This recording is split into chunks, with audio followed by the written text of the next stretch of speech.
Hi, it's Amelia. I'm drinking my favorite tea in my favorite cup on my favorite day, which is Saturday. So I changed up my setting a little bit. I always loved videos where you can kind of see books in the back, and I just moved into my new place, so I'm still not really sure how to organize it, but it shall come. So this is my second acting video, and I realized that in the first one I made last week, I didn't really introduce myself. So, my name is Amelia. I'm an actress. I've been doing this for almost 13 years now. I did a theater conservatory in New York City. I'm French Canadian, so yes, I moved to the Big Apple. It was a really amazing experience, and I've done a lot of things since I've been working fairly regularly, and yeah, it's been quite a ride. So let's get into it. Today, I want to share with you 10 stress management tips that will help you rock your audition.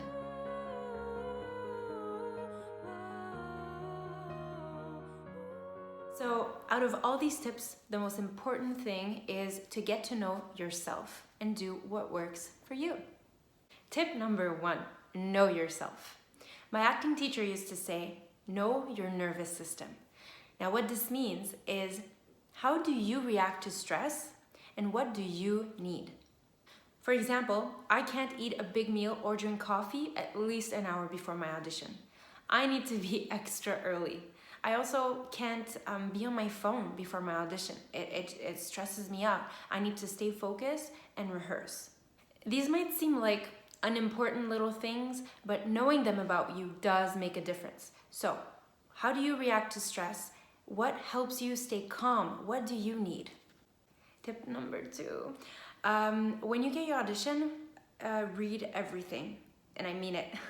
The breakdown, the character description, the summary. Then do some research about the writers, directors, producers. What other projects have they done? Watch them, get an idea of the feel of the show, like the vibe.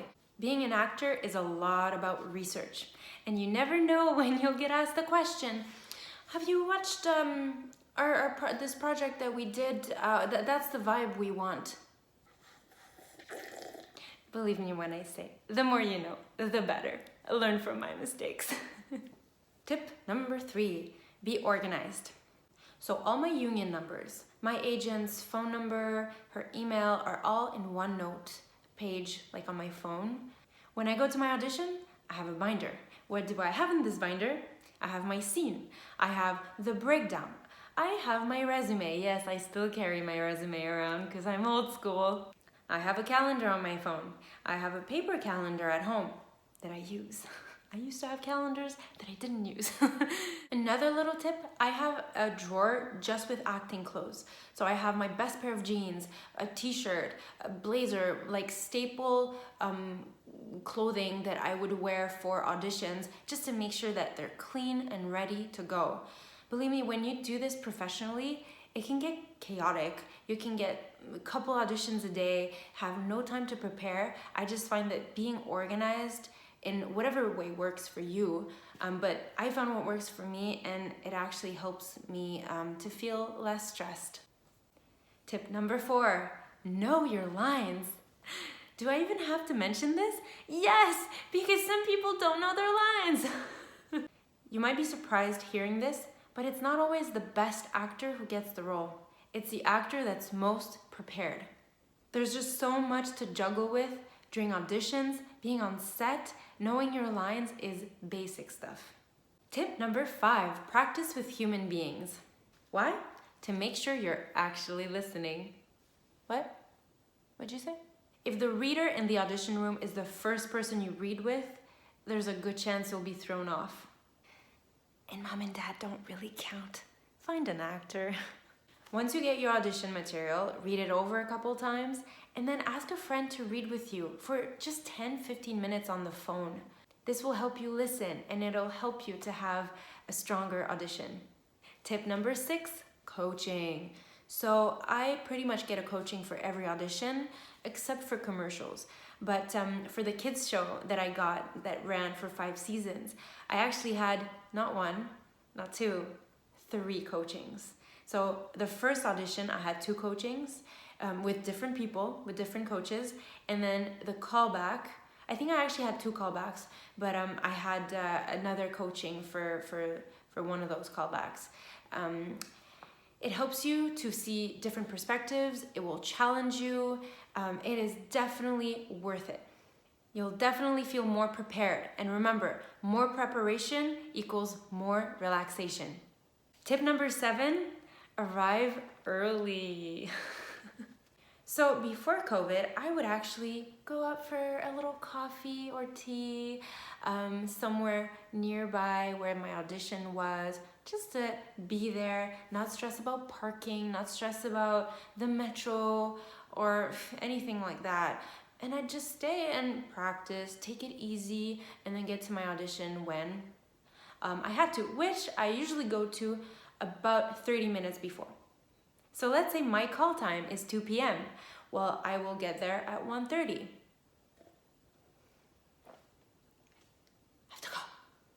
Tip number 8, what to bring to my audition. Number 1, call me old school, but I still bring my headshot and resume, and I'll tell you why. There was a time when you had to bring your headshot and resume to every audition, but then that changed. And it was still a habit to just bring my headshot and resume. And so a couple of years ago, when they would never ask for it anymore, there was actually a director who asked me, and I was like, I actually have it in my bag, let me just go get it.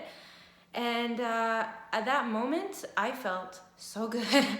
Number 2, I bring the text. Now, I won't use it in front of the camera, like I won't have it in my hands. I leave it on the side somewhere. But it happens sometimes, because I'm not a machine, where I'll just quickly look through it. It's obviously better if you don't have to. And number 3, food and water. Why? I've had to wait an hour and a half before getting into my audition because they were so late. And I was so hungry that I was shaking. So just add stress to that. It was not a good experience. And water because, well, stress and talking actually dry up the mouth. So tip number 9, don't stay in the waiting room. So I never sit in the waiting room with the other actors. I feel like that's really stressful. So I always ask the person helping with the signing in, how many people are before me, and that gives me an idea of how much time I have. And so I'll tell her where I'm going. Usually there's like a little hallway somewhere nearby, or I stay really close, and I tell her where I'll be, and I just go and I practice. I have my little recorder with the other person's lines, and I just practice. So I find it less stressful, and also I can actually talk out loud if I'm a little further away from the others. And I find that I don't go into my audition feeling like rusty, and I'm not feeling cold. Like my voice is a bit more warmed up, and I can kind of do some diction exercises, while I'm hiding from everybody. I'm like, wee-wah, wee-wah. All the crazy things actors do. Tip number 10, in the audition room. Firstly, ask your questions. There's so many different opinions on this, but I say ask them. Make sure they're quick and simple, all right? I wouldn't necessarily ask like big character questions. I would make bold choices and, do your first take with your perspective of the character. Also, when I'm given directions, I will usually kind of do a quick summary. So I'll be like, okay, so you said 1, have a secret, 2, smile at the end, and 3, look to my left on this line. I'm just making this up. And that helps me to just make sure I remember everything. I'll usually get either a yes from the director, or he'll actually specify something. I rather use up those 10 seconds than ruin a take. Secondly, take your time. There is actually no rush. I know it's a stressful business and everyone else might seem rushed, but your job is to deliver. And unless your character is rushed, take your time. I feel like that has helped me to find more relaxation in auditions and on set. I know it's all crazy, everything that's going on set, but that doesn't mean that you have to do everything so fast. You know, when you slate, just take your time, be present. And that shows confidence, you know? And then if you do ask a question, just, you know, take your time, be confident about it again. Like, own it. And yes, it's definitely a very stressful business. I am not minimizing that. That's why I do suggest to find tools for yourself that help you with stress in your daily lives. As if you can work on your managing your stress in your everyday life, that will have an impact on your acting and vice versa. So for some people, it's learning breathing techniques, meditation, exercise, working on finding more confidence within yourself. And the most important out of all of these is acting classes. It'll help with your confidence. It will help you know how to prepare for your auditions, you know, how to learn lines, how to present yourself. Acting classes are so important. Thank you so much for watching. If you have any questions, don't be shy. Share them in the comments below and I will do my best to answer them. Have a great day.